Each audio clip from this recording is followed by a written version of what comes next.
வழிபாட்டு துவக்கமாக நாம் கண்களை மூடி ஜெபம் செய்வோம். அன்பின் ஆண்டவரே, இந்த மாதத்தின் முதல் நாளுக்காக போற்றுகின்றோம். இந்த வருடத்திலே கடந்த 7 மாதங்கள் உம்மானங்களுக்கு இலவசமாக கொடுக்கப்பட்டு நாமத்தை துதித்து வருவதற்காக போற்றுகின்றோம். கடந்த 4 மாதங்களாக ஆலய வழிபாட்டிலே ஆலயத்திலே கலந்து கொள்ள முடியாத நிலையிலே இல்லத்தில் இருந்து கொண்டே வழிபடுகின்ற வாய்ப்பு பெறுவதற்காக போற்றுகின்றோம். இந்த ஆகஸ்ட் மாதம் உமது கிருபையான தாங்கள் கெஞ்சுகின்றோம். பலப்படுத்தி வழிநடத்தியருளும். மீட்பர் இயேசுவின் ஜெபங்களும் பிதாவே, ஆமேன். கடவுளை போற்றும் வண்ணமாக நாம் யாவரும் பாமாலையில் 315வது பாடலை பாடலாம். பாமாலையின் 315, அன்போடு எம்மை போஷிக்கும் பெத்தேலின் தெய்வமே என்கின்ற பாடல்.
கடவுளை தொழுவோம். கடவுள் ஆவியா இருக்கிறார். அவரை தொழுது கொள்கிறவர்கள் ஆவியோடு உண்மையோடும் அவரை தொழுது கொள்ள வேண்டும். இது ஆண்டவர் உண்டு பண்ணின நாள். இதிலே கலை கூர்ந்து மகிழ கடவோம். ஆண்டவர் எங்கள் உதிர்களை திறந்தருளும். பிதா குமாரனுக்கு பரிசுத்தாவிக்கு மகிமை உண்டாவதாக. எங்கள் தந்தையாம் கடவுளை உமது வல்லமையாலும் ஞானத்தாலும் எல்லாவற்றையும் படைத்து உமது குமாரன் எங்கள் இரட்சகராக தரும்படி உலகத்தில் அன்பு கூர்ந்து போற்றுகிறோம். குமார் நாம் கடவுளை பாவத்தை தவிர்த்து எல்லாவற்றையும் எங்கள் போல் மனிதனாகி எங்கள் பாவனுக்காக போடுக்கப்பட்டு எங்கள் நீதிக்காக உயிர்த்தெழும்படியுமே போற்றுகிறோம். பசுத்த ஆவியானவர் கடவுளே, எல்லா உண்மைக்குள்ளும் எங்களை வழிநடத்தி கடவுளின் அன்பை எங்கள் நெஞ்சில் பொழுகிறவரையுமே போற்றுகிறோம். பிதா குமாரன் பசுத்த ஆவியாய் கடவுளே, உமக்கே காலம் எல்லா புழுமகமையும் உண்டாவதாக. ஆமேன். நமக்கு பாவம் இல்லை என்போமானால் நம்மை நாமே வஞ்சிக்கொள்ளாவோம். நமக்கு உண்மை இல்லை. நமது பாவங்களை அறிக்கையிட்டால் பாவங்களை நமக்கு மன்னித்து எவ்வித அநீதியும் நீங்கே நம் சுத்திகரிப்பதற்கு அவர் நம்பத்தக்கவரும் நீதியும் உள்ளவராக இருக்கிறார். நான் எழுந்து என் தகப்பனிடத்திற்கு போய், தகப்பனே, பரத்துக்கு விரோதமாகவும் உமது பார்வையிலும் பாவம் செய்தேன். இனி உம்முடைய மகன் என்று சொல்லப்படுவதற்கு நான் பாத்திரன் அல்லன். உம்முடைய கூலிக்காரர் நகர் வைத்து கொள்ளும் என்பேன். நாம் ஜெப நிலையிலே கடவுளை நோக்கி பார்ப்போம். நமது வாழ்க்கையிலே இந்த 2020ஆம் ஆண்டு இன்னும் ஒரு புதிய மாதத்திலே நாம் நுழையவும், வழிபாட்டிலே கடவுளை பார்க்கவும் பெற்றுக்கின்ற மாபெரும் வாய்ப்பிற்காக நாம் கடவுளை போற்றுவோம். இந்த கொரோனா வியாதினாலே கடந்த 4 மாதங்களாக நம்மை வழிநடத்துகின்ற கடவுளை துதிப்போம். வழிபாட்டிலே பங்கேற்க முடியாத சூழல், ஆலயத்திலே வந்து ஜெபிக்க முடியாத நிலை, இவற்றின் மத்தியிலேயும் நாம் இல்லத்தில் இருந்து கொண்டே வழிபடுகின்ற, ஜெபிக்கின்ற, பாடல் பாடுகின்ற, பாவங்களை அறிக்கை செய்கின்ற வாய்ப்பு எண்ணி கடவுளை போற்றுவோம். தெய்வ பயம், விசுவாசம் இவைகளையெல்லாம் இறைவன் நமக்கு தொடர்ந்து அருள்வதற்காக நாம் அவரை போற்றுவோம். தெய்வ பயத்தை உருவாக்கிய பெற்றோர்கள், வளர்க்கின்ற திருச்சபை, குடும்பத்தார் அனைவருக்காக நாம் இறைவனை போற்றுவோம். நன்மைகளை எண்ணுகின்ற வேளையிலே கடவுளுக்கும் மனிதனுக்கு விரோதமாக நாம் பாவங்கள் செய்திருப்பின் நமது அறியாமை, இயலாமை, மீறுதலுக்காக மனம் வருந்தவும் ஒப்புரவாகவும் நினைவூட்டப்படுகின்றோம். நாம் யாவரும் ஜெப நிலையிலே பாவம் என்னை தொடர்ந்தாலும் இயேசு தேவா உம்மை மறவேன் என்கின்ற 441வது புத்தெழுச்சி பாடலில் இருக்கின்ற முதல் சரணம் வரை பாடி நமது பாவங்களை அறிக்கை செய்வோம். பாடலின் 441 புத்தெழுச்சி பாடல்கள். பாவம் என்னை தொடர்ந்தாலும் இயேசு தேவா உம்மை மறவேனே. பாவம் என்னை தொடர்ந்தாலும் இயேசு தேவா உம்மை மறவேனே. பாவம் நினைத்து நான் அழுகின்றேன், அதை செய்யாமல் இருந்திட பலமும் இல்லை. பாவம் நினைத்து நான் அழுகின்றேன், அதை செய்யாமல் இருந்திட பலமும் இல்லை. மெய்யாகவும் துணை வேண்டுமையா, மெய்யாகவும் துணை வேண்டுமையா. எந்த நையா நின் பிள்ளை நான் அல்லவா. பாவம் என்னை தொடர்ந்தாலும் இயேசு தேவா உம்மை மறவேனே. அன்பின் ஆண்டவரே, எங்களை அர்ப்பணிக்கின்றோம். அறியாமல் செய்த தீமையான செயல்கள், தெரிந்தும் அறிந்தும் வேண்டுமென்றே திட்டமிட்டு பிறருக்கு விரோதமாக செய்த பாவங்கள், இவளை எண்ணி வருந்துகின்றோம். இந்த புதிய மாதத்திலே நாங்கள் இந்த உறுதியோடு காணப்பட்டு பாவத்தை விட்டு விலகியிருக்கவும் கொடூரமான பாவங்கள் செய்ய ஆதரவு தராமல் இருக்கவும் நீர் எங்களை பலப்படுத்தி கெஞ்சுகின்றோம். உமது அன்பும் ஆசீர்வாதம் தொடர கெஞ்சுகின்றோம். பலப்படுத்தி பாதுகாத்தருளும்.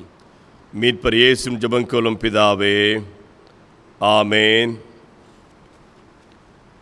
சர்வ வல்லமையும் மிகுந்திருக்குமுள்ள ஆண்டவர் மன்னிப்பையும் பாவ நிவர்த்தியும் கட்டளையிட்டருளி வாழ்க்கை சீர்படுத்துக்கான காலத்தையும் தமது பசுத்தாவின் கிருபையும் தேர்த்தலும் தந்திருவாராக. ஆமேன். ஆண்டவரை துதியுங்கள். ஆண்டவர் நாமம் துதிக்கப்படுவதாக. இந்நாளுக்கான நற்செய்தி பகுதி பசுத்த மார்க்கு எழுதிய நற்செய்தி நூல் 9ஆம் அதிகாரம் வசனங்கள் 2 முதல் 8 வரை. மார்க்கு 9, 2 முதல் 8 வரை. 6 நாள்களுக்கு பின்பு இயேசு பேதுருவையும் யாக்கோபையும் யோவானையும் அழைத்து ஒரு உயர்ந்த மலைக்கு அவர்களை மட்டும் தனிமையாக கூட்டிக் கொண்டு போனார். அங்கே அவர்கள் முன் அவர் தோற்றமாறினார். அவருடைய ஆடைகள் இவ்வுலகில் எந்த சலவைக்காரரும் வெளுக்க முடியாத அளவுக்கு வெள்ளை வெளியென ஒளி வீசின. அப்போது எலியாவும் மோசேயும் அவர்களுக்கு தோன்றினர். இருவரும் இயேசுவோடு உரையாடி கொண்டிருந்தார்கள். பேதுரு இயேசுவை பார்த்து, ரபி, நாம் இங்கே இருப்பது நல்லது. உமக்கு ஒன்றும் மோசேக்கு ஒன்றும் எலியா கொன்றுமாக 3 கூடாரங்களை அமைப்போம் என்றார். தாம் சொல்வது என்னவென்று அவருக்கு தெரியவில்லை. ஏனெனில் அவர்கள் மிகுந்த அச்சம் கொண்டிருந்தார்கள். அப்போது ஒரு மேகம் வந்து அவர்கள் மேல் நிழலிட அந்த மேகத்தினின்று, என் அன்பார்ந்த மைந்தரவரே, இவருக்கு செவி கொடுங்கள் என்று ஒரு குரல் ஒலித்தது. உடனடியாக அவர்கள் சுற்றுமுற்றும் பார்த்தார்கள். தங்கள் அருகில் இயேசு ஒருவரை தவிர வேறு எவரையும் காணவில்லை. ஜெபிப்போம். அன்பின் ஆண்டவரே, இந்த மாதத்தின் முதல் நாளுக்காக போற்றுகின்றோம். ஆகஸ்ட் மாதம் 1ஆம் தேதி 2020ஆம் ஆண்டிலே உம்மை நோக்கி பார்க்கின்ற பொழுது கிருபையால் சூழ்ந்து கொள்ளும். திருவார்த்தையால் பலப்படுத்தி ஆசீர்வதியும். மீட்பர் இயேசுவின் ஜெபங்கேளும் பிதாவே, ஆமேன். ஆண்டவராக இயேசு கிறிஸ்துவினுடைய திரு பெயரில் உங்கள் எல்லாவரும் வாழ்த்துக்களை தெரிவித்துக் கொள்கிறோம். இந்த புதிய மாதம் அனைவருக்கும் நிறைவை கொடுக்கின்ற மாதமாக இருக்க ஆண்டவர் அருள் புரிவாராக. 4ஆம் நூற்றாண்டிலே வாழ்ந்த அகஸ்டின் என்பவர் இத்தாலியிலே மிலான், ரோம் நகரங்களிலே ஆசிரியப் பணியாற்றி வந்தார். வாழ்க்கையில் ஒரு பிடிப்பில்லாத காலநிலையிலே அவர் ஆண்டவர் அறிகின்ற வாய்ப்பை பெற ஆரம்பிக்கிறது. ஆயர் ஆம்ப்ரோஸ் அவர்கள் மூலமாக திருவார்த்தைகளை கற்க முடிந்தது. ஒரு நாள் அவருக்கு ஒரு குரல் ஒலித்தது. எடுத்து வாசி என்ற ஒரு குரல் அவர் கேட்டது. அப்படி அவர் எடுத்து வாசிக்க ஆரம்பித்த பொழுது அவருக்கு சொல்லப்பட்ட வசனம் என்னவென்றால், பகலில் நடப்பது போல நேர்மையாக நடங்கள் என்று பவுலடியாருடைய மடல் அவருக்கு காணப்பட்டது. அன்று ஒரு புதிய மனிதனாக மாற்றப்படுகிறார். ஒரு புதிய எண்ணம் அவருக்கு வருகிறது. தன்னை முற்றிலுமாக அர்ப்பணிக்கின்றார். கிபி 390ஆம் ஆண்டு ஆயராக அவர் அபிஷேகம் பெற்றார். 5 ஆண்டுகள் கழித்து 395 பேராயராக அபிஷேகம் செய்யப்பட்டார். பிறகு நண்பர்களுடன் ஆப்பிரிக்காவில் இருக்கின்ற ஹிப்போ என்ற நகரத்திற்கு சென்று அங்கு பொறுப்பேற்று தொடர்ந்து பணியாற்ற ஆரம்பித்தார். வாழ்க்கையில் ஒரு பெரிய சாதனைகளை புரிந்தவர் இந்த அகஸ்டின் என்பவர். புனித அகஸ்டினுடைய எழுத்துக்கள் பிரபலமானவைகள். சிட்டி ஆஃப் காட் என்ற ஒரு புத்தகம். பாருங்கள், அவர் 5ஆம் நூற்றாண்டு துவக்க காலகட்டத்திலேயே ஒரு பெரிய மாற்றத்தை எழுத்து வடிவில் கொண்டு வந்தார். பாவ அறிக்கைகள், கன்ஃபெஷன்ஸ் என்ற ஒரு புத்தகம். தன் வாழ்க்கையிலே கண்ட அனைத்து அனுபவங்களையும் அவர் அதிலே தொகுத்து எழுதியிருந்தார். பிறகு ஆன் கிறிஸ்டியன் டாக்டரின், கிறிஸ்துவ கோட்பாடு என்ற ஒரு புத்தகத்தையும் எழுதினார்.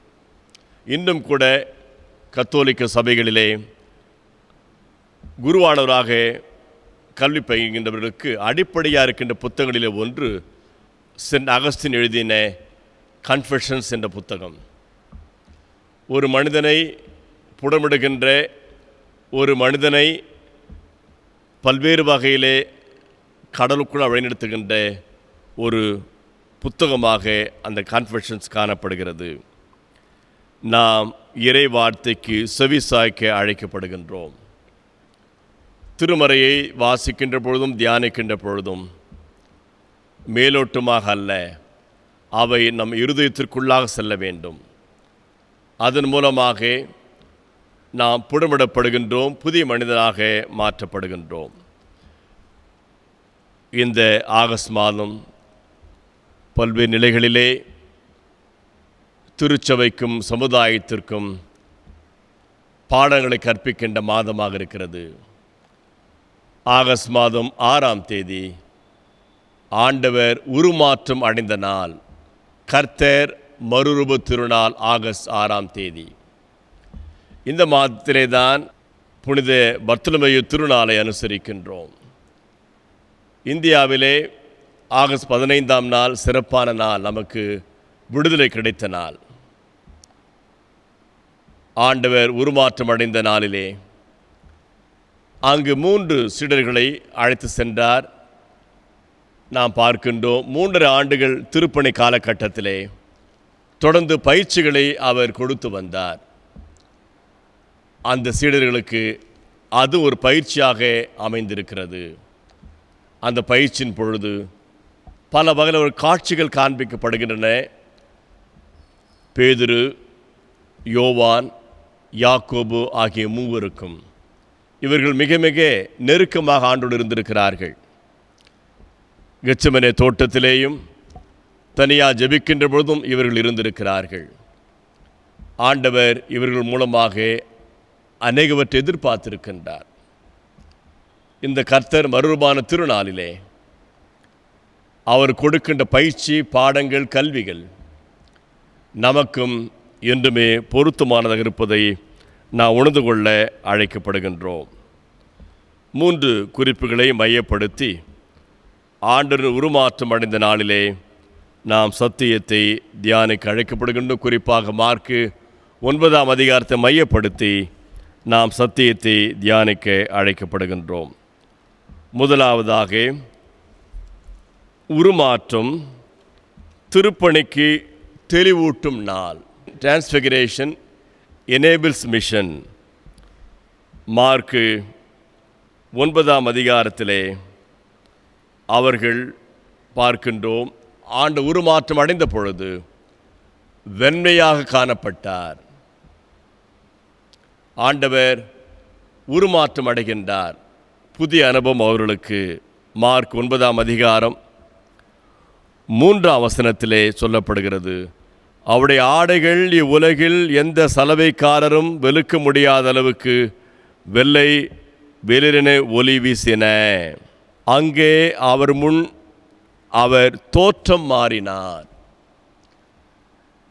இதற்கு முன்புதான் நாம் பார்க்கின்றோம், சிலுவிலே அறையப்படுகின்ற துன்பத்தை குறித்து ஆண்டவர் அனைவரோடு பேசியிருக்கின்றார். அந்த நேரத்திலே பேதுருவும் ஆண்டவரை தனியாக அழைத்து சென்று ஆண்டவரிடத்திலே கடிந்து கொள்கிறார், கெஞ்சி கேட்கின்றார், இந்த துன்பம் வேண்டாம் என்று சொன்னார்.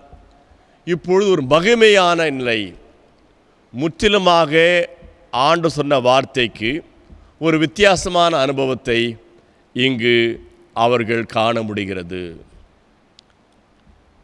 இந்த 3 இதையெல்லாம் காண வேண்டும், பார்க்க வேண்டும், புரிந்து கொள்ள வேண்டும், உணர வேண்டும் என்ற நிலையிலே இங்கு இருந்து கொண்டிருக்கிறார்கள் பேதுருவும், யாக்கோபும், யோவானும். அப்படி இருக்கின்ற பொழுது அவர்கள் இப்பொழுது பார்த்த நிலையிலே எந்த நிலைக்கு அவர்கள் தள்ளப்பட்டார்கள் என்றால், அவர்கள் அங்கு அதிர்ச்சி அடைகின்ற அளவுக்கு ஒன்றும் புரியாமல் இருந்தார்களாம். 9ஆம் அதிகாரம் மார்க்கு 6ஆம் வசனத்திலே பார்க்கிறோம், தாம் சொல்வது என்னவென்று அவருக்கு தெரியவில்லை, ஏனெனில் அவர்கள் மிகுந்த அச்சம் கொண்டிருந்தார்கள். அங்கு ஆண்டவர் உருமாற்றம் அடைந்தது, வெண்மையாக மாறியது. எலியாவும் மோசேவும் ஆண்டவரை இயேசு கிறிஸ்துவோடு உரையாடல் செய்வது, இவை அனைத்தும் அவர்களுக்கு ஒரு பெரிய மாற்றத்தை கொடுத்திருக்கிறது, ஒரு பெரிய அதிர்ச்சியை கொடுத்திருக்கிறது. அவர்கள் அச்சம் அடைந்திருக்கிறார்கள். இந்த நேரத்திலே அவர் கொடுக்கப்படுகின்ற பாடம், மூவருக்கும் அளிக்கப்படுகின்ற பாடம் என்னவென்றால், திருப்பணிக்கு இவை தெளிவூட்டுகிறது. திருப்பணியை அவர்கள் உணர ஒரு தெளிவு கிடைக்கிறது. திருப்பணியை குறித்தான ஒரு கல்வி இவர்களுக்கு தனியான பயிற்சி, மூவருக்கும் தனி பயிற்சி. 12 பேரும் ஆண்டவராக இயேசுவிடத்தில் பயிற்சி பெற்று வந்து கொண்டிருக்கிறார்கள். மூவருக்கும் சிறப்பு பயிற்சி, சிறப்பு பொறுப்பு கொடுக்கப்பட போகிறது இவர்களுக்கு. அந்த நிலையிலே நாம் பார்க்கின்றோம், இங்கு எலியாவும் அங்கு பேசி கொண்டிருக்கிறார். எலியா யார் என்றால், பழைய ஏற்பாட்டு இறைவாக்கினுடைய பிரதிநிதியாக இருக்கின்றார். இறைவாக்கு நூட்களுக்கு பிரதிநிதி. எலியா யார்? ஒரு காலத்திலே அச்சம் கொண்டிருந்தார், ஒரு காலத்திலே பயம் நிறைந்திருக்கிறது. அந்த பயத்தை உடைய இந்த எலியா பயம் நீங்கினார். எப்பொழுது என்றால், அமைதியான கடவுள் வார்த்தையை கேட்ட பொழுது. பாகால் இறைவாக்கினர்கள் சொல்லப்பட்ட போலியானவர்கள் அங்கு சோதிக்கப்பட்டார்கள். அவளுக்கு ஆதரவு கொடுத்த ஆகாப் அரசன் கோபம் கொள்கின்றான். ஆகாப் அரசனுடைய மனைவி எசபேல் எலியாவை அழிக்க திட்டமிட்டு செயல்படுகின்றார். இங்கு எலியா தப்பித்து ஓடுகின்றார், பயந்து காணப்படுகின்றார். அப்பொழுது அவர் பயணப்பட்டு போகின்ற பொழுது, பயிர்சபா வரை போகின்ற பொழுது அவர் உறங்கி விடுகின்றார். தட்டி எழுப்பப்படுகின்றார் இறை தூதர் மூலமாக. நீ நீண்ட நாட்கள் பயணிக்க வேண்டும், நீ சாப்பிட வேண்டும் என்று அங்கு அவருக்கு சொல்லப்பட்டது. 1 ராஜாக்கள் புத்தகத்திலே அவை நமக்கு எழுதப்பட்டிருப்பது நாம் பார்க்க முடிகிறது. 1 ராஜாக்கள் 19ஆம் அதிகாரம் 8ஆம் வசனத்திலே, அப்பொழுது அவர் எழுந்து உண்டு பருகினார். அவ்வுணவினால் வலிமையடைந்த அவர் 40 பகலும் 40 இரவும் நடந்து ஓரேப் என்ற கடவுளின் மலையை அடைந்தார். பயந்து காணப்பட்டிருக்கின்ற, அச்சம் நிறைந்திருக்கின்ற எலியாவுக்கு கடவுள் வழிகாட்டியாக இருக்கின்றார். அவனுக்கு உணவு கொடுக்கப்படுகிறது. 40 நாள் பயணம் நடந்து போகின்றார். ஓரேபு மலை, சீனாய் மலையும் ஓரேபு மலையும் ஒன்றுதான் என்று சொல்லப்படுகிறது. அந்த மலையினுடைய கிழக்கு பகுதி சீனாய் மலை என்றும் மேற்கு பகுதிகள் ஓரே மலை என்று புரிந்து கொள்ளப்படுகிறது. இதே மலையிலே தான் கடவுள் மோசேவை சந்திக்கின்றார். அங்கு புதரானது எரிந்து கொண்டிருக்கிறதிலே கடவுள் காட்சி காண்பிக்கின்றார். இந்த 40 நாள் பயணம் ஓரேபு மலையில் வந்து அடைகிறது. அங்கு குகைக்குள்ளாக எலியா இருக்கின்றார். கடவுள் வார்த்தை வருகிறது. இங்கு நாம் பார்க்கின்றோம், முதலாவதாக 11ஆம் அதிகாரம் சொல்லப்படுகிறது, அப்போது ஆண்டவர் வெளியே வா, மலைமேல் என் திருமன் வந்து நில், இதோ ஆண்டவராக நான் கடந்து செல்லவிருக்கிறேன் என்று சொல்கின்றார். அப்பொழுது முதல் காட்சி அவனுக்கு வருகிறது. பெரும் சுழற்காற்று வருகிறது. அங்கே கடவுளை அவனால் பார்க்க முடியவில்லை. பிறகு காற்று அடிக்கப்படுகிறது, நிலநடுக்கம், அங்கும் ஆண்டவர் இல்லை. பெரிய தீ கிளம்பியது, அங்கும் ஆண்டவர் இல்லை. தீக்கு பின் அடக்கமான மெல்லிய ஒளி கேட்கப்படுகிறது. மெல்லிய ஒளி கேட்கப்படுகிறது. அங்கு பார்க்கின்றோம் 12ஆம் வசனத்திலே சொல்லப்படுகிறது, அது எலியா கேட்டவுடன் போர்வினால் தம் முகத்தை மூடிக்கொண்டு வெளியே வந்து குகையின் வாயிலில் நின்றார். ஓரே மலையிலே காட்சி காண்பிக்கப்படுகிறது இந்த எலியாவுக்கு. அப்பொழுது எலியா, இங்கே நீ என்ன செய்கிறாய் என்று ஒரு குரல் கேட்டது. அதற்கு அவர், நான் கடவுளுக்கு சாட்சியாக வாழ்ந்தேன், இப்பொழுது எனக்கு அச்சம் வந்திருக்கிறது, நான் கொலை செய்யப்படுவேனோ என்று தனது எண்ணத்தை வெளிப்படுத்துகின்றான். கடவுள் பேசுகின்றார், நீ வந்த வழியே திரும்பி போ, உனக்கு பொறுப்பு இருக்கிறது. நீ அங்கு என்ன செய்ய வேண்டுமென்றால், ஆசாவேலை சிரியா நாட்டினுடைய அரசனாக அவனை நீ அருட்பொழிவு செய்ய வேண்டும். இஸ்ரேல் அரசனாக ஏகுவை அருட்பொழிவு செய்ய வேண்டும்.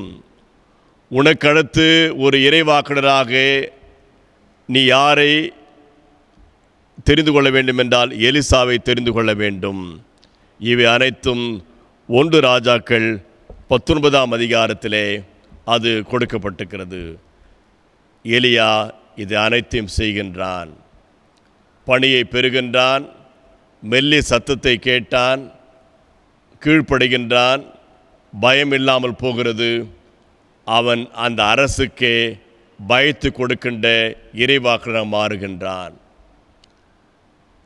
அந்த சம்பவத்தை எல்லாம் நினைவு கூறுவதுதான் இந்த மறுமான திருநாளிலே எலியாவும் ஆண்டவரும் மோசேவும் உரையாடி கொடுக்கின்ற காட்சி.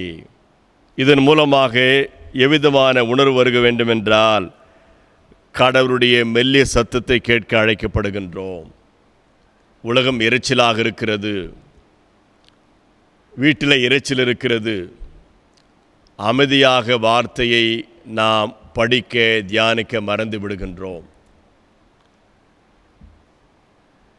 வீட்டில் இருக்கின்ற பொழுதே தொலைக்காட்சி எழுப்புகின்ற ஒரு சத்தம், வாகனங்கள் செல்கின்ற சத்தம், பல்வேறு வகையிலே இந்த உலகமானது கடவுள் வார்த்தை கேட்பதற்கு உதவி செய்வதில்லை. நாமும் அமைதி விரும்புவதில்லை. மெல்லிய சத்தத்திலே கடவுள் நம்மோடு பேசுவார், நமது பயத்தை நீக்குவார். கொரோனா வியாதினாலே பல்வேறு வகையிலே மக்களுக்கு அச்சம் வந்து கொண்டிருக்கிறது. இந்த அச்சத்தை நீக்குகின்றவர் கடவுள்.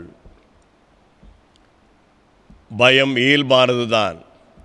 ஆனால் கடவுள் இறைவார்த்தை வழியாக பயங்களை நீக்கி நம்மை திருப்பணிக்கு தெளிவடைய செய்வார், தெளிவூட்டுவார். டிரான்ஸ்ஃபிகரேஷன் எனேபிள்ஸ் மிஷன் நாம் பார்க்கின்றோம். அந்த நிலையிலே தான் எலியா பயம் நீங்கி இப்பொழுது பழைய ஏற்பாட்டுக்கிற எல்லா இறைவாக்கினருக்கும் பிரதிநிதியாக ஆண்டவர் துன்புறுவதற்கு முன்பு அவர் காட்சி அளித்து அவரோடு பேசிக்கொண்டு உரையாடி கொண்டு கண்டார். நாம் பயம் நீங்கி பிறர் பயம் நீக்கப்பட பணியாற்ற நினைவுறுத்தப்படுகின்றோம். இது எப்படி சாத்தியமாகும் என்றால், இறை வார்த்தையை நாம் மதிக்கின்ற பொழுதும் தியானிக்கின்ற பொழுதும் மாத்திரமே. இரண்டாவதாக, இந்த உருமாற்றம் திருப்பணிக்கு செறிவூட்டுகிறது. Transfiguration enriches mission. இந்த அனுபவமானது நமக்கு சிறப்பை சேர்க்கிறது. குறிப்பாக பேதுரு, யாக்கோபு, யோவான் மூவருக்கும் இந்த அனுபவமானது செறிவூட்டுவதை நாம் பார்க்கின்றோம். மோசே கடவுளால் தெரிந்து கொள்ளப்பட்டவர். தன் உயிருக்கு ஆபத்து வருகிறது, பார்வோன் அரசன் கொன்றுவிடுகின்ற பயம். அந்த பயத்து நிமித்தமாக மீதியா நாட்டு பகுதிக்கு ஓடிவிடுகின்றார். ஏறக்குறைய 1000 கிலோமீட்டர் தூரம் எகிப்திலே இருந்து. அது அந்த சீனாய் வனாந்தர பகுதியிலே ஒரு பகுதி. அங்கு அவர் 40 ஆண்டுகள் தங்கியிருக்கின்றார். ஒரே மலையிலே காட்சி கொடுக்கப்படுகிறது. 40 நாட்கள் பயணம் செய்து ஒரே மலைக்கு எலியா வந்தார். இந்த வனாந்தரத்திலே 40 ஆண்டுகள் தங்கியிருக்கின்றான் மோசே. பார்வோனுடைய அரசனுக்கு பயந்து இங்கு வந்தவர் தான் இந்த மோசே. அப்படி பயந்திருந்தவனுடைய பயம் புதிய பொறுப்பு கொடுக்கப்படுவது மூலமாக நீக்கப்படுகிறது. நீ திரும்பவும் எகிப்துக்கு போக வேண்டும். ஒரே மலையிலே எலியா வந்தார். கடவுள் அவனை திரும்பவும் இஸ்ரேலுக்கு அனுப்புகின்றார். நீ திரும்பவும் அந்த வழியே போ. எகிப்திலே வளர்ந்து 40 ஆண்டுகள் வளர்ந்த இந்த மோசே அடுத்த 40 ஆண்டுகள் மீதியான் பகுதியில் வாழ்ந்த பொழுது கடவுள் அவனை பலப்படுத்தி திரும்ப எகிப்துக்கு அனுப்புகின்றார். அங்கு அரசனுக்கு பயத்தை கொடுக்க வேண்டும். எலியா ஆகாப்புக்கு பயத்தை கொடுக்க ஆரம்பித்தார். இங்கு மோசே இந்த பேரரசனாகிய பார்வோனுக்கு பயத்தை கொடுக்க போகின்றார். விடுதலை பயணம் 3ஆம் அதிகாரத்திலே பார்க்கின்றோம். விடுதலை பயணம் 3ஆம் அதிகாரம் முதல் வசனம் சொல்லப்படுகிறது. மோசே மீதியானின் அர்ச்சகராகிய தம் மாமனார் இத்ரோவின் ஆட்டு மந்தையை மேய்த்து வந்தார். அவர் அந்த ஆட்டு மந்தையை பாலை நிலத்தின் மேற்றிசையாக ஓட்டிக்கொண்டு கடவுளின் மலையாகிய ஓரேபை வந்தடைந்தார். அங்கு அவர் காட்சி வருகிறது. 5ஆம் வசனத்திலே, அவர் இங்கே அணுகி வராதே, உன் பாதங்களில் இருந்து மிதியடைகளை அகற்றிவிடு, ஏனெனில் நீ நின்று கொண்டிருக்க இடம் புனிதமான நிலம் என்றார். இந்த பகுதி கடவுள் புனிதம் செய்யப்பட்ட பகுதியாக காணப்படுகிறதாம். அந்த மலையிலே மோசேவுக்கு பணி கொடுக்கப்படுகிறது. எலியாவுக்கு மெல்லிய சத்தம் பிரச்சனையை இங்கு மக்கள் பிரதிநிதியாக கடவுள் மோசே இடத்தில் வழங்குகின்றார். இதே ஓரே மலையிலே அவருக்கு வார்த்தைகள் வருகிறது. நீ மக்கள் அடிமைத்தனத்தை காண வேண்டும், அரசனிடத்திலே பேச வேண்டும், இஸ்ரேல் மக்களை விடுவித்து கானானு கொண்டு செல்ல வேண்டும். அவ்விதமான அந்த அழைப்பு யாருக்கென்றால் மோசேவுக்கு. மோசே தொடர்ந்து பேச்சுவார்த்தை நடத்துகின்றார். அந்த பேச்சுவார்த்தை அரசனாகிய பார்வோனிடத்தில் இருந்தாலும் கூட அவன் மோசேவை எதிர்த்து பயமுறுத்தி அனுப்பிவிடுகின்றான். கடைசியான ஒரு நிலை. இஸ்ரேல் மக்கள் பாஸ்கா பண்டிகையின் பொழுது விடுவிக்கப்பட்டு கானானுக்கு போவதற்கு முன்பு நடந்த ஒரு சம்பவம். பார்வோனை பார்க்கின்ற பார்வோன் சொல்லுகின்றான், என் முகத்திலே நீ தெரியக்கூடாது, அப்படி என் முன்னால் வந்தால் நீ சாவா என்று பயமுறுத்துகின்றான் மோசேவை. விடுதலை பயண நூல் 10ஆம் அதிகாரம் 28ஆம் வசனத்திலே, விடுதலை பயணம் 10:28, பார்வோன் மோசேயை நோக்கி, என்னிடமிருந்து போய்விடு, இனிமேல் நீ என் முகத்தில் விழிக்காதபடி பார்த்துக்கொள், ஏனெனில் என் முகத்தில் விழிக்கும் நாளில் நீ சாவா என்றான். மோசே சொல்லுகின்றார், அதற்கு மோசே, நீர் கூறியது ஏற்ப நான் இனிமேல் உன் முகத்தில் விழிக்கப் போவதில்லை. பார்வோனுக்கு பயந்து சென்று 40 ஆண்டுகள் மீதியா நாட்டில் வாழ்ந்த மோசே அரசனுக்கு சமமாக பேசுகின்றான். அச்சம் நீக்கப்பட்டது, வலிமை பெற்றான் கடவுள் வார்த்தையினாலே. நாம் பார்க்கின்றோம், நிலைமை மாறுகிறது. இந்த பார்வோனே ஆட்களை அனுப்பி மோசேயும் ஆரோனையும் அழைத்து வர சொல்லுகின்றான். 12ஆம் அதிகாரம் 30ஆம் வசனத்திலே பார்க்கிறோம். விடுதலை பயணம், பார்வோனும் அவனுடைய அனைத்து பணியாளர்களும் எகிப்தியர் அனைவரும் விழித்தெழுந்தார்கள். எகிப்தில் பெரும் அழுகுரல் கேட்டது, ஏனெனில் சாவு இல்லாத வீடு எதுவுமே இல்லை எகிப்திலே. பார்வோன் மோசேயும் ஆரோனையும் இரவிலே கூப்பிட்டு அவர்களிடம், என் முகத்திலே வராதே என்று சொன்னவர் இப்பொழுது நிலைமை மாறியது. மோசேயும் ஆரோனையும் அழைக்கின்றான் தன் அரண்மனைக்கு. நீங்களும் இஸ்ரேல் மக்களும் எழுந்து என் மக்களிடமிருந்து வெளியே செல்லுங்கள், போங்கள், நீங்கள் சொன்னபடியே ஆண்டவருக்கு வழிபாடு செய்யுங்கள். நீங்கள் கேட்டபடியே உங்கள் ஆட்டு மந்தையையும் உங்கள் மாட்டு மந்தையும் கூட்டிக் கொண்டு செல்லுங்கள், போய்விடுங்கள், எனக்கு ஆசி கூறுங்கள் என்றான். பயமுறுத்தியவன் தன்னை ஆசீர்வதிக்கும்படியாக மோசேயினிடத்திலும் ஆரோனிடத்திலும் கெஞ்சி கேட்கின்றான். மோசேவுக்கும் இஸ்ரேல் மக்களும் இருந்த பயத்தை கடவுள் எகிப்து அரசனுக்கும் அந்த நாட்டு மக்களுக்கு மாற்றிவிட்டார். கடவுளுடைய வரலாற்றிலே பார்க்கின்றோம், திருமறையிலே எந்த ஒரு மனிதர் இறைவனுக்கு விரோதமாக செயல்பட்டு, எந்த ஒரு சமூகம் இறைவனுக்கு விரோதமாக செயல்பட்டு சிறுபான்மை மக்களை ஒடுக்குகிறார்களோ, எளிய மக்களை அழிக்க முற்படுகிறார்களோ, அவர்கள் ஒரு காலத்திலே அச்சுறுத்தப்படலாம், பயமுறுத்தப்படலாம். கடவுள் துன்பத்தில் இருக்கின்ற சிறுபான்மை மக்களோடு இருக்கின்றார். அதன் தலைவர்கள் இறை வார்த்தையை அமைதியாக கேட்டவர்கள். அந்த வார்த்தையின் வழியாக புடமிடப்பட்ட மோசே மக்களை விடுவிக்கின்ற கருவியாக மாறுகின்றான். பயம் நீங்கினவன் அந்த அரசனுக்கே பயத்தை கொடுத்து விடுவதை நாம் பார்க்கின்றோம். மூன்றாவதாக இந்த உருமாற்றம் மறுபனாலானது திருப்பணியை தெளிவாக்குகின்ற ஒன்றாக இருக்கிறது.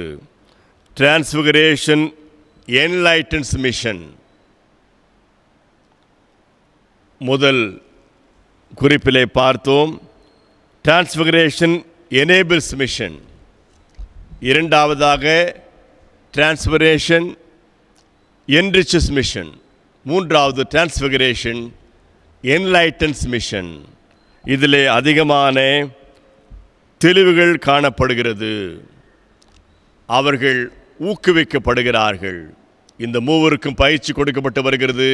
இந்த மலையிலே தாபோர் மலை என்று இந்த மலையானது புரிந்து கொள்ளப்படுகிறது. பிலிப்பு செசரியாவுக்கு அருகில் இருக்கின்ற பகுதி, பிலிப்பு செசரியா பட்டணத்திற்கு வடகிழக்கு இருக்கின்ற பகுதி இந்த தாபோர் மலை.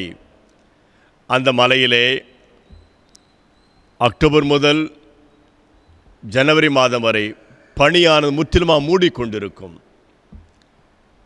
ஒருவர் பார்க்கவே முடியாது, அந்த அளவுக்கு பனி இருக்கின்ற இடம். அங்குதான் ஆண்டவர் பனியை போன்று வெண்மையாக மாறி காட்சி எடுத்து கொண்டிருக்கின்றார். இதை பார்க்கின்றார். அந்த இடமானது அந்த பேதுருக்கு மகிழ்ச்சியை கொடுக்கிறது. தனிமையை விரும்புகின்றான் பேதுரு. இப்பொழுது ஆண்டவரிடத்திலே ஆலோசனை கொடுக்கின்றான். ரபி,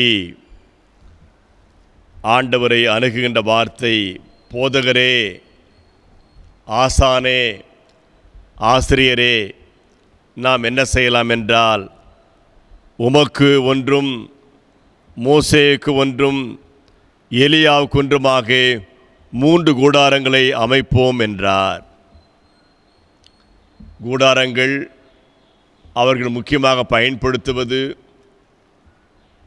7 நாட்கள் ஊருக்கு வெளியே தங்கியிருக்கின்ற கூடார பண்டிகை. அந்த கூடார பண்டிகையிலே மக்கள் 40 ஆண்டுகள் பாலைவனத்தில் நடந்து வந்த வாழ்வை நினைவுறுத்துகின்ற ஒரு பண்டிகை. அந்த பண்டிகை நேரத்திலே அனைவரும் கூடாரத்தில் தங்கியிருக்கின்ற பொழுது தங்கள் முன்னோர்கள் வாழ்ந்த நிலை. இந்த கூடார பண்டிகை பேதுருவுக்கு ஒரு நினைவை கொடுத்திருக்கலாம். ஆனால் அந்த வார்த்தையை அங்கு ஆண்டவர் ஏற்றுக்கொள்ளவே இல்லை, பதில் சொல்லவே இல்லை பேதுருவுக்கு. பேதுருவுடைய எண்ணம் என்னவென்றே புரிய முடியவில்லை. இந்த நேரத்திலே அங்கே நிரந்தரமாக தங்கிவிடுவதா? கடவுள் எதற்காக வந்தார் உலகத்திலே? மனிதரை சந்திக்க. அங்கு யாருமே கிடையாது. அந்த மலையிலே பேதுரு, யாக்கோபு, யோவான் 3 மாத்திரமே. பிறகு காட்சி மாத்திரம் கிடைத்தது. எலியாவும் மோசேவும் அங்கு தோன்றியிருக்கிறார்கள், இயேசுவோடு உரையாடி கொண்டிருக்கிறார்கள். ஆண்டவர் பேதுரு ஆலோசனைக்கு பதில் சொல்லவில்லை. இதன் மூலமாக எந்த வகையிலே அவர்களுக்கு தெளிவு கிடைக்கிறது என்றால், மேகம் வருகிறது, அங்கு வார்த்தைகள் வருகிறது. அதில் சொல்லப்படுகிறது, என் அன்பார்ந்த மைந்தர் இவரே, இவருக்கு செவிசாயுங்கள் என்று ஒரு குரல் ஒலித்தது. பேதுரு ஆண்டவருக்கு ஆலோசனை கொடுப்பது அல்ல, கூடாரம் போட்டுக்கொள்ளும் என்று வார்த்தையை சொல்வதற்காக பேதுரு அங்கு இல்லை. கற்றுக்கொள்ள பேதுரு இருக்கின்றார். கற்றுக் கொடுக்கின்றவர் ஆண்டவர். ஆண்டவர் வார்த்தையை தான் அவன் கேட்க வேண்டும். தனியாக பிரிந்து சென்று சுகபோகமாக வாழ்வது, மக்கள் மத்தியிலிருந்தால் தொல்லை இருக்கிறது, எனவே தனியாக வாழாம் என்று மலைக்கு செல்வது அல்ல. தனி தியானம் தேவை. நிரந்தரமாக கூடாரம் போட்டு தங்குவது கிடையாது. ஊழியத்திலே அநேக நேரத்திலே நாம் ஊழிய தவறாக புரிந்து கொண்டு சுகபோகமாக வாழ்வதற்காக நம்மை தனிமைப்படுத்திக் கொள்கின்றோம். தனியான பெரிய அரண்மனைகளை கட்டிக்கொள்கின்றோம். இப்பொழுது இருக்கின்ற அரண்மனையும் பேதுரு நினைத்த கூடாரமும் ஒன்றுதான். தனிமையாக வாழ்வது.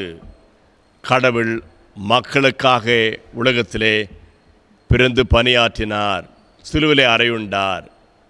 இதை இவர்கள் உணர வேண்டும்,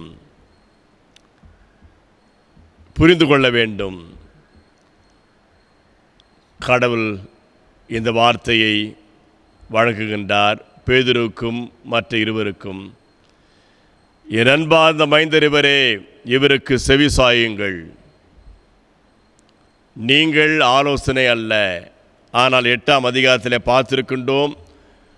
கடவுளால், ஆண்டவரால் பேதுருவானவர் உதறி தள்ளப்பட்டார். ஆண்டவருக்கு தவறான ஆலோசனை கொடுத்தார் பேதுரு. என்னவென்றால், உமக்கு சிலுவை மரணம் வேண்டாம் என்று சொல்லிவிட்டு சொல்கின்றார். தனியே அழைத்து சென்று அவனுக்கு சொன்னார். ஆண்டவருக்கு சொன்னார். 8ஆம் அதிகாரம் மார்க் 32ஆம் வசனத்திலே. ஆனால் இயேசு தம் சீடர்கள் பக்கம் திரும்பி பார்த்து பேதுருவிடம், என் கண்முன் நில்லாதே சாத்தானே, ஏனெனில் நீ கடவுளுக்கு ஏற்றவை பற்றி எண்ணாமல் மனிதருக்கு ஏற்றவை பற்றி எண்ணுகிறாய் என்று கணிந்து கொண்டார். பயிற்சி பெறுகின்ற பேதுருவுக்கு இன்னும் நிறைவான கல்வி கிடைக்கவில்லை. கடைசி வரை உயிர் தெழுகின்ற வரை அவனுக்கு கல்வி கொடுக்கப்பட்டு வந்து கொண்டே இருந்தது. மறுமணிலே கல்வி.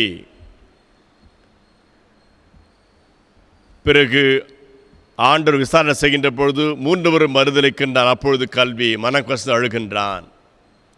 உயிர்த்தெழுந்த பிறகு ஆண்டவருடைய வார்த்தை, என் ஆடுகளை மேய், என் ஆட்டுக்குட்டிகளை மேய், என் ஆடுகளை பேணி வளர். இதன் மூலமாக அவன் நிறைவை காண ஆரம்பித்தான். மடல்கள் எழுதினான், சபையை கட்டினான், தலைக்கிழா சிறுவில் அறையப்பட்டான். கடைசி வரை அவனுக்கு பயிற்சி கொடுக்கப்பட்டு வந்தே இருந்தது.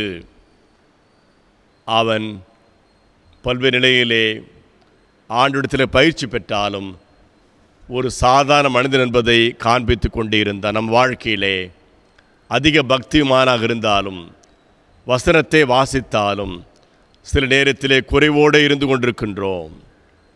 நாம் நிறைவை நோக்கி பயணிக்க வேண்டும். கடவுள் தன் வசனத்தின் மூலமாக தெளிவை கொடுக்கின்றார். என் அன்பார்ந்த மைந்தர் இவரே, இவருக்கு செவி கொடுங்கள். ஆண்டவர் வார்த்தை அனைத்தும் திருமறையிலே இங்கு நமக்கு பதிவு செய்யப்பட்டிருக்கிறது. அவர் வார்த்தைக்கு செவி சாய்க்கின்ற பொழுது நாம் தெளிவடைகின்றோம், புதிய பாதை பெற்றுக்கொள்கின்றோம். 1997 இதே மாதம் ஆகஸ்ட் மாதம் 27ஆம் தேதி அன்னை தெரேசா அவர்கள் இறைவனடி சேருகின்றார். அவர்கள் முன்னாள் யுகோஸ்லாவியா நாடுகளிலே ஒன்றான கொசோவா என்ற ஒரு நாட்டை சேர்ந்தவர். இங்கு கல்கத்தாவில் பணியாற்ற வந்தார். அவர் ஒரு முறை கல்கத்தாவிலிருந்து டார்ஜிலிங் நகருக்கு ட்ரெயின் மூலம் பயணப்பட்டு கொண்டிருக்கின்ற பொழுது அவருக்கு ஒரு உந்துதல் வருகிறது. அவர் மனமாற்றம் அடைகின்றார். அவருக்கு ஒரு வார்த்தை வந்து உணர்த்தியது. அன்று முதல் ஆசிரியராக பணியாற்றி வந்திருந்த அன்னை தெரேசா அவர்கள் கல்கத்தா சேரி பகுதியில் இருக்கின்ற ஏழைகளுக்கு பணியாற்றுதல், அனாதைகளுக்கு பணியாற்றுதல் என்று தன்னை அர்ப்பணிக்க ஆரம்பிக்கின்றார். அவர் 1952ஆம் ஆண்டு இந்த ஒரு புதிய அமைப்பை உருவாக்கினார். மிஷனரி ஆஃப் சேரிட்டி என்ற ஒரு அமைப்பு. அதற்கு போப் ஆண்டவர் அனுமதி கொடுத்தார். 1952 இதே ஆகஸ்ட் மாதம் 22ஆம் தேதி அந்த நாளிலே கல்கத்தாவிலே கேலிகேட் என்கின்ற பகுதியிலே ஒரு காளி கோயில் இருக்கிறது. அது பயன்படுத்தப்படாத ஒரு கோயில். அங்குதான் தான் அந்த கல்கத்தா நகரத்திலே கண்டெடுத்த அனாதைகளை வைத்து பராமரிக்க ஆரம்பித்தார். 1985ஆம் ஆண்டு நான் அங்கு 6 மாதம் தங்கியிருந்தேன். எங்களுடைய பணி என்னவென்றால், அன்னை தெரேசா இல்லத்தில் வருகின்றவர்களுக்கு பராமரிப்பு செய்ய வேண்டும்.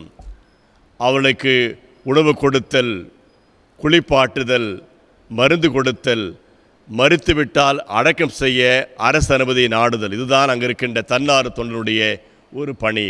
மதுரை, தமிழ்நாடு இருள்களிலே படிக்கின்ற பொழுது 6 மாதம் நாங்கள் பயிற்சிக்காக வெளியே செல்ல வேண்டும். அந்த நிலையிலே நான் கல்கத்தா செல்ல விரும்பினேன்.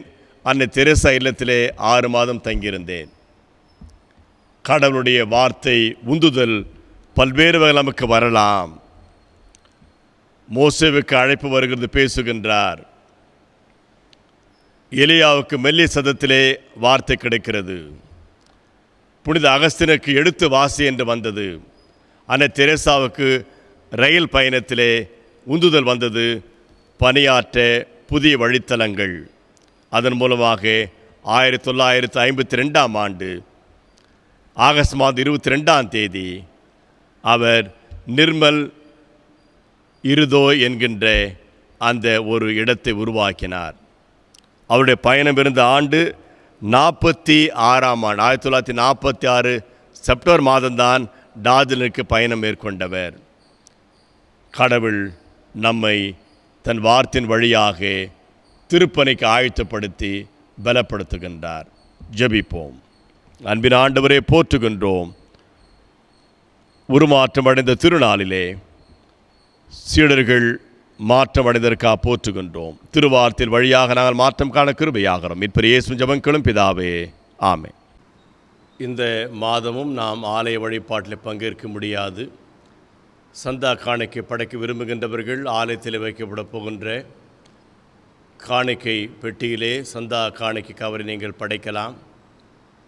பொதுவான காணிக்கை படைக்கின்றவர்களும் படைக்கலாம். அதற்கான வழிமுறைகள் ஆலயத்திலே செய்யப்பட்டிருக்கிறது. திங்கட்கிழமை முதல் 3ஆம் தேதி முதல் ஆகஸ்ட் மாதத்திலே தினமும் காலை 8 மணி முதல் 10 மணி வரையும், மாலை 4 மணி முதல் 6 மணி வரையும் நீங்கள் வந்து காணிக்கை படைத்து செல்லலாம். காணிக்கை உரையை பெறாதவர்கள் அங்கு ஆலயத்தில் வந்து நீங்கள் எடுத்து செல்ல அன்போடு கேட்டுக்கொள்ளப்படுகின்றீர்கள். இதற்காக பணியாற்றுவோரை நான் வாழ்த்துகின்றேன். பற்றுறுதியை நாம் அறிக்கை செய்வோம். வானத்தையும் பூமியையும் படைத்த சர்வவல்லமையுள்ள பிதாவாகிய கடவுளை விசுவாசிக்கிறேன். ஒருவரே குமாரநாதர் இயேசு கிறிஸ்து விசுவாசிக்கிறேன். ஒரு பசுத்த ஆவினாலே கண்மடத்தில் உற்பத்தி பிறந்தார். பொந்தி பிலாத்தின் காலத்தில் பாடுபட்டு சிலுவையில் அறையுண்டு மரித்து அடங்கப்பட்டு பாதாளத்தில் இறங்கினார். 3ஆம் நாள் மறுத்தொருந்து எழுந்தொழினார். பரமடத்திற்கேறி சர்வ வல்லமுள்ள பிதாவாக கடல் வல்லபாசி வீற்றிருக்கிறார். அவருடைய உயிரோரு மருத்துவரும் நியாயத்திற்கு வருவார். பசுத்தா விசுவாசிக்கிறேன். பொதுவார்க்கு சபையும் பரிசுத்தரோடு ஐக்கியமும் பாவ மன்னிப்பும் சருவித்ததிலும் நித்திய ஒன்று விசுவாசிக்கிறேன். ஆமேன். ஆண்டவர் உங்களோடு இருப்பாராக. ஆண்டவரே எங்களுக்கு இரங்கும். ஆண்டவர் எங்களுக்கு இரங்கும். பரமண்டலத்தில் பிதாவே, உம்முடைய நாமம் பரிசுத்தப்படுவதாக, உம்முடைய ராஜ்யம் வருவதாக, உம்முடைய சித்தம் பரமண்டலத்திலே செய்யப்படுவது போல பூமியிலையும் செய்யப்படுவதாக. அன்றுள்ள எங்கள் அப்பத்தின்று தாரும். எங்களுக்கு விரோதமாய் குற்றம் நாங்கள் மன்னிக்கிறது போல குற்றங்களுக்கு மன்னியும். இன்னும் சோனைகள் பிரேசிக்க நாம் தீமை ரட்சித்துக் கொள்ளும். ராஜ்யமும் வல்லமையும் மகிமையும் என்னைக்கும் முடிவிலே. ஆமேன். மன்றாட்டு ஜபங்களை ஏறெடுப்போம். ஆண்டவருக்குள் நித்திரை அடைந்த திருமதி ஷீலா சாந்தகுமாரி வாழ்வுக்காக, அவர் எழுந்திருக்கின்ற கணவர் திரு ராஜா சேமேல், பிள்ளைகள் ஆர் ஜோசப், செல்வி ஷைனி ஜோஸ்பின் ஆகியோருக்காக மன்றாடுவோம். கர்த்தருக்கு நித்திரையடைந்த திருமதி எஸ்தர் விஜயா வாழ்வுக்காக கடவுளுக்கு நன்றி சொல்லி, அவர் எழுந்திருக்கின்ற மகள் திருமதி ரூத் குடும்பத்தாருக்காக நாம் கடவுளத்திலே மன்றாடுவோம். 80 வயதிலே மரித்து போன துளசிதாஸ் வாழ்வுக்காக நாம் கடவுளை போற்றுவோம். அவர் எழுந்திருக்கின்ற மனைவி திருமதி ஜெஸ்ஸி, மகள்கள் திருமதி கிறிஸ்டினா கீதா, திருமதி மெர்சி, மகன் திரு சுரேஷ் ஆகியோருக்காக மன்றாடுவோம். 48 வயதிலே இவ்வளவு வாழ்த்து கடந்து சென்ற சித்தர் ஜான் வாழ்வுக்காக கடவுளை போற்றுவோம். எழுந்திருக்கின்ற அவருடைய துணைவியார் திருமதி பொன்செல்வி, மகன் ராஜவேல் சாம்ராட், மகள் திருமதி சில்வைன், மருமகன் திரு ரிச்சர்ட் ஆகியோருக்காக அவர்கள் ஆறுதலுக்கான மன்றாடுவோம். 87 வயதிலே இறைவனடி சேர்ந்திருக்கின்ற திருமதி செல்லா அவருடைய வாழ்வுக்காக நாம் கடவுளை போற்றுவோம். அவர் எழுந்திருக்கின்ற அவருடைய பிள்ளைகள் திரு ராஜா சேமேல், திருமதி பிரியதர்ஷினி, திருமதி பிரமிளா விக்டோரியா, திருமதி பிரபாநிதி, திரு ராஜா சாலமோன் ஆகியோருக்காக மன்றாடுவோம். தன் தாயாரை எழுந்திருக்கின்ற திரு ஞானதுரை குடும்பத்தாருக்காக மன்றாடுவோம். தன் தந்தை எழுந்திருக்கின்ற திருமதி கரன் சுந்தராஜுக்காக மன்றாடுவோம். அன்புள்ள ஆண்டவரே, உமது கிருபினாலே இவர்கள் இந்த உலக வாழ்க்கையிலே வாழ்ந்த நாட்களுக்காக போற்றுகின்றோம். எங்கள் மத்தியிலே வாழ்ந்த நாட்களுக்காக துதிக்கின்றோம். இவர்கள் மூலமாக சபையும் குடும்பமும் பெற்றுக்கொண்ட நன்மைகள் ஆசீர்வாதங்களுக்காக போற்றுகின்றோம்.